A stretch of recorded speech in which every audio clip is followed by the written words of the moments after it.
அனைவருக்கும் வணக்கம். இன்னைக்கு வீடியோவில் சொற்றொடர்களில் வல்லினம் இட்டும் இடாமலும் எழுதுவதனால் ஏற்படும் பொருள் மாற்றம் பற்றி பார்த்துடலாம். தமிழ் மொழி தகுதி தேர்வுகளில் மிகவும் எளிமையாக வல்லினம் இட்டும் நீக்கியும் எழுதுக அப்படின்னு கேள்விகளை பார்த்துருப்போம். ஆனால் இப்போ வர தமிழ் மொழி மதிப்பீட்டு தேர்வுகளில் வல்லினம் இட்டும் இடாமலும் எழுதுவதனால் ஏற்படும் பொருள் மாற்றத்தை கூற்று காரணத்தில் கேட்டுட்டு வராங்க. அதை பற்றி இந்த வீடியோவில் விரிவாக பார்த்துடலாம் வாங்க. முதல்ல நாடி துடித்தது. கையில் உள்ள நாடியானது துடித்தது. இந்த இடத்துல நாடி என்றது ஒரு எழுவாயா அமைந்திருக்கு.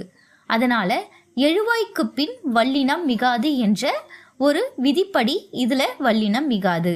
அடுத்தது நாடி துடித்தது, அதாவது தேடி துடித்தது அப்படின்ற பொருள் வருது. இங்க நாடின்றது ஒரு வினையெச்சமா வந்திருக்கு. அதனால அகர இகர ஈற்று வினையெச்சங்களுக்கு பின் வல்லினம் மிகும் அப்படின்ற விதிப்படி இந்த இடத்துல வல்லினம் மிகுந்து வந்திருக்கு. இந்த விதிகளில் நாம் புத்தகத்தில் இடம்பெற்றிருக்கோம். இதை படித்து வச்சுக்கணும். இந்த விதிகள் எங்கேருந்து எடுத்திருக்கேன் அப்படின்னா 9ஆம் வகுப்பு தமிழ் புத்தகத்தில் இடம்பெற்றிருக்கு. இங்கே பாருங்கள், எழுவாய் தொடரில் வல்லினம் மிகாது. இங்கே அகர இகர வினையெச்சங்களுடன் புணர்கையில் வல்லினம் மிகும். அடுத்தது தந்த பெட்டி. ஒருவர் தந்த பெட்டி, அதாவது ஒருவர் கொடுத்த பெட்டி அப்படின்ற பொருள் வரும். இது தந்த பெட்டின்னு வர்றதுனால இது பெயரெச்சமா வருது. அதனால பெயரெச்சம்ல வல்லினம் மிகாது என்ற விதிப்படி இங்க வல்லினம் மிகவில்லை. அடுத்தது தந்த பெட்டி, அதாவது தந்தத்தினால் ஆன பெட்டி. 3ஆம் வேற்றுமை உருபும் பயனும் உடன் தொக்க தொகையும் வல்லினம் மிகும் அப்படின்ற விதிப்படி இங்க வல்லினம் மிகுந்து வந்திருக்கு. இந்த இந்த இந்த விதியில இது தந்த பெட்டின்றதே அப்படியே கொஞ்சம் மாற்றி தந்த பலகை அப்படின்னு சொல்லிட்டு நம்மளுக்கு குரூப் 4ல் ஒரு கொஸ்டின் வந்திருக்கும், பார்த்துருப்பீங்க. தந்த பலகை என்பதன் பொருள் கொடுத்த பலகை என்பதாகும். அதாவது இதுவும் தப்பு தான். ஏன்னா இந்த இடத்துல தந்த பலகைன்னு வரும்போது இங்க பெயரச்சம், அதனால இங்க வல்லினம் மிகாது. 2 சொற்களுக்கு இடையில் இப் என்ற ஒற்றெழுத்து மிகுந்து வந்தால் கொடுத்த பலகை என்னும் பொருளை குறித்தது அப்படின்னு சொல்லியிருக்காங்க. இது அப்படியே தப்பாக கொடுத்துருக்காங்க. ஸோ கூட்டு, அதாவது 2 சொற்களுக்கு இடையில் இது வந்ததுனால கொடுத்த பலகை என்னும் பொருளை கொடுக்காது, தந்தத்தினால் ஆன பலகை என்னும் பொருளை தான் கொடுக்கும். ஸோ கூற்றும் தவறு, காரணமும் தவறு. இந்த விதிகள் நம்ம பெயரச்சத்தில் வல்லினம் மிகாது இது 9ஆம் வகுப்பு புது புத்தகத்திலிருந்து எடுத்திருக்கோம். அடுத்தது இது 9ஆம் வகுப்பு பழைய புத்தகத்திலையும் இந்த 2, 3, 4, 5 வேற்றுமை உருபும் பயனும் உடன் தொக்க தொகையில் வல்லினம் மிகும் என்ற விதிப்படி இங்க வல்லினம் மிகுந்தது. நம்ம ஸ்கூல் புக்ஸில் கொடுத்துருக்க இதுவே நல்லா படிச்சுக்கிட்டா எல்லாத்துக்கும் ஈஸியாக ஆன்சர் பண்ணிடலாம். அடுத்தது மருந்து கடை, அதாவது மருந்தை கடை அப்படின்னு சொல்கிறாங்க. இங்கே 2ஆம் வேற்றுமை தொகையாக தான் இது வந்திருக்கு பாருங்க. ஏன்னா மருந்து கடை, அதாவது மருந்தை கடை அப்படின்றத தான், அதாவது மறைஞ்சி வந்ததுன்னா நம்ம தொகைன்னு சொல்லுவோம் இல்லையா, அப்போ இது மருந்து கடை, அதாவது 2ஆம் வேற்றுமை தொகை. அப்போ இங்கே வல்லினம் மிகாது. ஆனால் மருந்து கடை இது மருந்துகள் விற்கும் கடை.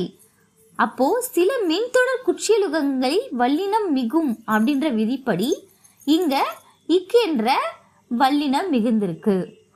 இது 9ஆம் வகுப்பு புதிய புத்தகத்துல இங்க பாருங்க, 2ஆம் வேற்றுமை தொகையில் வல்லினம் மிகாது என்ற விதிப்படி இது 9ஆம் வகுப்பு புதிய புத்தகத்துல இருக்கும். இது சில மென்தொடர் குற்றியலுகரங்களில் வல்லினம் மிகும்ன்ற இது புக்கில் நான் பார்க்கலங்க. இது நான் எடுத்தது தமிழ் இணைய கல்விக் கழகத்தில். அடுத்தது வேலை கொடுத்தான், அதாவது பணி அமர்த்தினான் என்ற பொருள் வருது. இங்கே வேலை என்பது எழுவாயா அமைந்திருக்கிறதுனால எழுவாய்க்கு பின் வல்லினம் மிகாது என்னும் விதிப்படி வல்லினம் மிகாமல் வந்துடும். அடுத்தது வேலை கொடுத்தான் அப்படின்னா வேலினை கொடுத்தான் அப்படின்ற பொருளில் வருது. இங்கே பொருளை பார்த்து தான் வல்லினம் இட்டு வருமா இடாமல் வருமா என்ற முடிவுக்கு வரணும். இந்த பொருள் வேலை கொடுத்தான், அதாவது 2ஆம் வேற்றுமை உருபு வெளிப்பட்டு வந்திருக்க எந்த இடத்துல, அதாவது 2ஆம் வேற்றுமை விரி அப்படின்னு சொல்லுவோம். வேற்றுமை உருபு வெளிப்படையாக வந்தால் விரி அப்படின்னு சொல்லுவோம், வேற்றுமை உருபு மறைஞ்சு வந்தால் தொகை அப்படின்னு சொல்லுவோம். அப்போது இந்த இடத்துல இரண்டாம் வேற்றுமை விரியாக வந்திருக்கிறதுனால இங்கே வல்லினம் மிகும். அதாவது இரண்டாம் வேற்றுமை விரியில் வல்லினம் மிகும் என்னும் விதிப்படி வல்லினம் மிகுந்து வந்திருக்கு. இந்த விதியையும் 9ஆம் வகுப்பு புதிய புத்தகத்தில் நம்ம பார்க்கலாம். அடுத்தது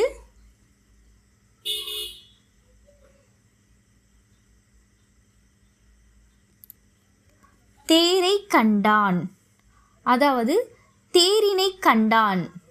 இந்த இடமும் ஐ என்ற வேற்றுமை உருவு வெளிப்பட்டு வந்திருக்கிறதுனால இங்கே இரண்டாம் வேற்றுமை விரியில் வல்லினம் மிகும் என்ற விதிப்படி வல்லினம் மிகுந்து வந்திருக்கு.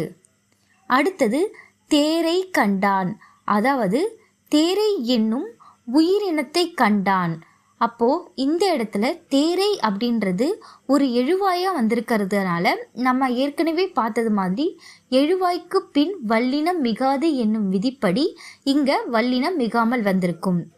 இந்த ரெண்டு விதியுமே 9ஆம் வகுப்பு புதிய புத்தகத்திலையும் இருக்கும், அப்புறமேட்டா 8ஆம் வகுப்பு புதிய புத்தகத்திலையுமே இருக்கும். அடுத்தது அவ்வளோதான். இதுதான் சொற்றொடர்களில் வல்லினம் இட்டும் இடாமலும் எழுதுவதனால் ஏற்படும் பொருள் மாற்றங்களின் எடுத்துக்காட்டுகள் சிலவற்றை பார்த்துருக்கோம்.